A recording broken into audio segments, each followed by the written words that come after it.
अंकिता हत्याकांड की दूसरी बरसी पर उक्रांद की दहाड़, अंकिता को 2 न्याय। यूपीएल की फाइनल में स्थानीय कलाकारों को ना बुलाया तो स्टेडियम में करेंगे प्रदर्शन। 23 सितंबर को दिल्ली में होगा एमसीसी का विस्तार, शिक्षा मंत्री धन सिंह होंगे शामिल, दायरा बढ़ाने का रखेंगे प्रस्ताव।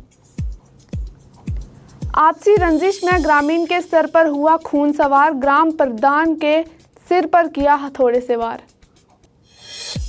स्कूल में रैगिंग और यौन उत्पीड़न के शिकार छात्र के मजिस्ट्रेट बयान दर्ज, असम में हुई थी 0 एफआईआर। नमस्कार, आप देख रहे हैं उत्तराखंड टाइम और मैं हूं आपके साथ समृति खजूरिया। नजर डालेंगे आज के मुख्य समाचारों पर। अंकिता भंडारी हत्याकांड को 2 साल पूरे होने पर बेटी को न्याय ना मिलने व प्रदेश में महिलाओं के खिलाफ बढ़ते अपराधों को लेकर उत्तराखंड क्रांति दल ने देहरादून गांधी पार्क से लेकर लैंसडाउन चौक होते हुए घंटाघर के निकट स्वयं इंदिरामणि बडूने के स्मारक तक मशाल मार्च के रूप में जनाक्रोश रैली निकाली। उक्रांद विचारधारा समर्थक मूल निवासियों के सामाजिक संगठन पहाड़ी स्वाभिमान सेना के सदस्य ने भी प्रतिभाग किया। उक्रांद की केंद्रीय महामंत्री मीनाक्षी गोडियाल ने रैली को संबोधित करते हुए कहा कि उत्तराखंड में लगातार मूल निवासियों पर हमला बढ़ रहे हैं। अंकिता भंडारी हत्याकांड के बाद वर्तमान तक राज्य में लगातार महिलाओं के साथ अपराधों में बढ़ोतरी हो रही है, जिसका मुख्य कारण महिलाओं के साथ अपराध करने वाले अपराधियों को तत्काल सजा न मिलना है। दल की उपाध्यक्ष और वरिष्ठ राज्य आंदोलनकारी प्रमीला रावत, जो अंकिता हत्याकांड के प्रथम दिन से बेटी को न्याय दिलाने हेतु आंदोलित हैं, उन्होंने कहा कि राज्य में महिला अपराधों को लेकर आंकड़े बहुत चौंकाने वाले हैं।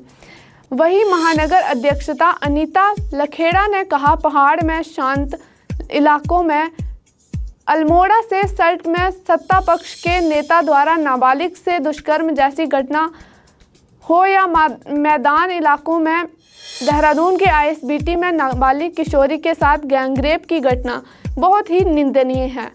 राज्य आंदोलनकारी वरिष्ठ शांति प्रसाद भट्ट ने कहा कि अंकिता भंडारी को न्याय दिलाने को लेकर से सरकार का ढूलमूल रवैया सरकार की मंशा पर सवाल खड़े कर रहा है। मूल निवास भू कानून समन्वय संघर्षण समिति ने क्रिकेट एसोसिएशन उत्तराखंड के कार्यालय में एसोसिएशन के पदाधिकारियों से मुलाकात कर क्रिकेट लीग के उद्घाटन समारोह में उत्तराखंड के स्थानीय कलाकारों और गायकों की उपेक्षा किए जाने पर क्रिकेट एसोसिएशन से जवाब मांगा।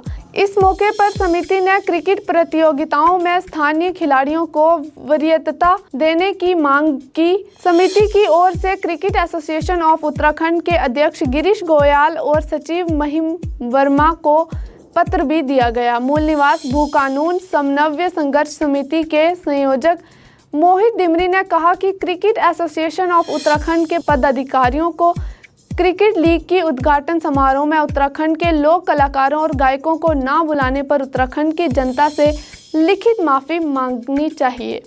उन्होंने कहा कि क्रिकेट लीग के समापन अवसर पर स्थानीय लोक कलाकारों को सम्मान आमंत्रित किया जाए, जिससे उत्तराखंड की संस्कृति से देश दुनिया परिचित हो।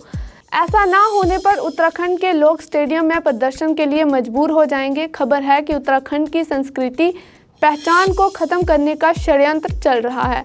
बाहर के कलाकारों को मंच देकर उन्हें लाखों रुपए दिए जा रहे हैं। अपने ही राज्य में स्थानीय कलाकारों को अपमान किया जा रहा है। इसे किसी भी सूरत में बर्दाश्त नहीं किया जा सकता। देवभूमि युवा संगठन के अध्यक्ष आशीष नोटियाल श्री नोटियाल ने कहा कि उत्तराखंड प्रीमियर लीग में परिवर्तित जनपदों की टीमों को शामिल नहीं किया गया है। पहाड़ी जनपदों की उपेक्षा भी की जा रही है। देश भर में राष्ट्रीय कैडेट कोर से विस्तार योजना को लेकर 23 सितंबर को दिल्ली में केंद्रीय रक्षा राज्य मंत्री की अध्यक्षता में बैठक होने जा रही है। बैठक में लगभग सभी राज्यों के शिक्षा मंत्री शामिल होंगे। इसी क्रम में शिक्षा मंत्री धन सिंह रावत भी बैठक में शामिल होकर प्रदर्शन से जुड़े एनसीसी से संबंधित तमाम मामलों और भविष्य की योजनाओं की जानकारी रखेंगे। शिक्षा मंत्री धन सिंह रावत ने विभागीय अधिकारियों को जल्द से जल्द प्रस्ताव तैयार करने के निर्देश दिए हैं। शिक्षा मंत्री धन सिंह रावत ने बताया कि एनसीसी के विस्तार को लेकर 23 सितंबर को दिल्ली में केंद्रीय रक्षा राज्य मंत्री की अध्यक्षता में उच्च स्तरीय संयुक्त राज्य प्रतिनिधियों की बैठक प्रस्तावित है, जिसमें सभी राज्य के केंद्रीय शासित प्रदेशों के शिक्षा मंत्री शामिल होंगे। इसके अलावा बैठक में रक्षा मंत्रालय, एनसीसी और राज्यों के शिक्षा विभाग के अधिकारी भी मौजूद रहेंगे। इस महत्वपूर्ण बैठक का मुख्य उद्देश्य एनसीसी विस्तार योजना को लागू करना है और इसके लेकर राज्य की ओर से आगे की रणनीति पर चर्चा के लिए योजना तैयार करना भी है। उन्होंने बताया कि प्रदेश में एनसीसी का विस्तार परीक्षण को बढ़ाने के लिए राज्य सरकार प्रयास कर रही है। साथ ही प्रदेश स्तर पर एनसीसी विस्तार के लिए जो डिमांड आई है उसको पूरा किया जा रहा है। विद्यालयों और महाविद्यालयों में एनसीसी का दायरा बढ़ाने की ज़रूरत, प्रदेश के राज्य के विद्यालयों और महाविद्यालयों में एनसीसी की जूनियर और सीनियर डिवीज़न की स्थापना करने की ज़रूरत है, ताकि अधिक से अधिक युवाओं को एनसीसी में शामिल होने का अवसर मिल सके।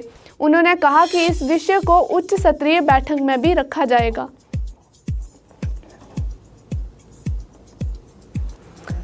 पौड़ी के एक ग्रामीण ने प्रधान पर उस वक्त हमला कर दिया जब प्रधान गांव में किसी काम से पहुंच ही रहा था।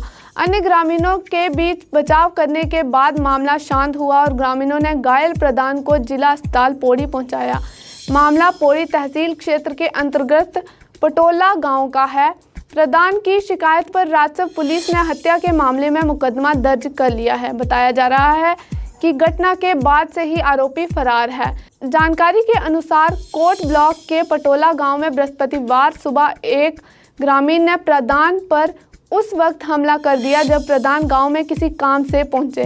नायब तहसीलदार संजय नेगी ने बताया कि प्रधान धीरेन्द्र सिंह पंवार सुबह गांव से किसी काम के लिए निकले थे, तभी एक ग्रामीण ने उन पर हथौड़े से हमला कर दिया। हमले में प्रधान के सिर व पैर पर गंभीर चोट आई है। अन्य ग्रामीणों के बीच बचाव के बाद मामला शांत हुआ और ग्रामीणों ने घायल प्रधान को जिला अस्पताल पौड़ी पहुंचाया, जहां डॉक्टरों ने उपचार के बाद उन्हें भर्ती कर लिया। क्षेत्र की राजस्व उप निरीक्षक श्वेता सेमवाल ने बताया कि ग्राम प्रधान ने एक ग्रामीण के खिलाफ शिकायत दर्ज करवाई है। हत्या के प्रयास के मामले में राजस्व पुलिस ने आरोपी सुधीर सिंह के खिलाफ मुकदमा दर्ज कर लिया है। साथ ही राजस्व पुलिस मामले की जांच में जुट गई है। बताया कि घटना के बाद से आरोपी फरार हो गया है। उन्होंने घटना को प्रथम दृष्टि आपसी रंजिश बताया है। पिछले दिनों असम में 0 एफआईआर देहरादून पुलिस के पास आई थी। शुक्रवार को पुलिस ने स्कूल में पहुंचकर जांच की। एसएसपी अजय सिंह ने बताया कि छात्र के परिजनों को देहरादून बुलाया गया था। दून के एक नामी स्कूल में रैगिंग और यौन उत्पीड़न के शिकार छात्र के पुलिस ने बुधवार को मजिस्ट्रेट बयान दर्ज कराए। छात्र के माता पिता मंगलवार को देहरादून पहुंचे। इस मामले में असम में हुई 0 एफआईआर के बाद डालनवाला में मुकदमा दर्ज हुआ। असम पुलिस के एक रिटायर्ड अधिकारी ने असम में मुकदमा दर्ज कराया था। उनका बेटा दून के एक नामी स्कूल में कक्षा का छात्र है। आरोप है कि स्कूल में वरिष्ठ छात्रों ने उनके बेटे के साथ रैगिंग की, साथ ही उसका यौन उत्पीड़न किया।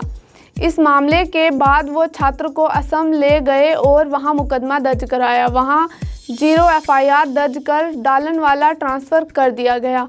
अब डालनवाला पुलिस इस मामले में जांच कर रही है। गत शुक्रवार को पुलिस ने स्कूल में पहुंचकर जांच भी की थी। एसएसपी अजय सिंह ने बताया कि छात्र के परिजनों को देहरादून बुलाया गया था। न्यायालय के आदेश पर बुधवार को छात्र के मजिस्ट्रेट बयान दर्ज कराए गए हैं।